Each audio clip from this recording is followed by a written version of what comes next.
জানতাম as Disha as a TikToker.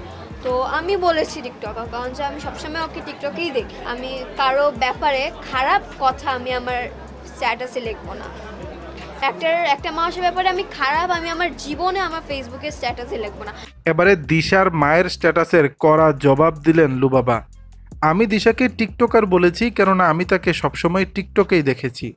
সম্প্রতি গণমাধ্যমে দেয়া এক সাক্ষাৎকারে এ বিষয়ে কথা বলেন শিশুশিল্পী সিমরিন লুবাবা। এ সময় দিশামণির মা রিমা ইসমাত ডেইজির স্ট্যাটাস প্রসঙ্গেও কথা বলেন তিনি বলেন, দিশার মা বলেছে আমি নাকি নিজের গুণে এগোইনি। দিশার সঙ্গে কাজের প্রসঙ্গে লুবাবা বলেন, অনেক আগে ভীম লিকুইডের একটি কাজ আমরা একসঙ্গে করেছি, এরপর আর আমাদের দেখা হয়নি। সর্বশেষ চিত্রনায়িকা পরিমণির ছেলে পদ্মর জন্মদিনে আমাদের দেখা হয়।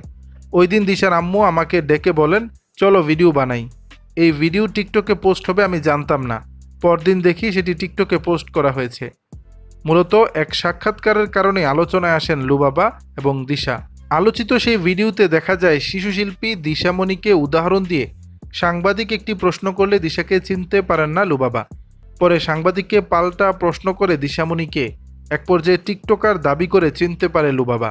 ওই সাক্ষাৎকারের পরেই দিশামণির মা রিমা ইসমাত ডেইজি ক্ষোভ প্রকাশ করে সামাজিক যোগাযোগ মাধ্যম ফেসবুকে দীর্ঘ একটি স্ট্যাটাস দেন। তবে লুবাবা জানিয়েছেন, এমন ঘটনায় তিনি কখনোই কাউকে ব্যক্তিগত আক্রমণ করে সামাজিক যোগাযোগ মাধ্যমে স্ট্যাটাস দিতেন না। বিষয়টি প্রকাশ্যে আসার পর অনেকেই পক্ষ নিয়েছেন লুবাবার, আবার কেউ কেউ দিশামণির পক্ষ নিয়েও কথা বলেছেন।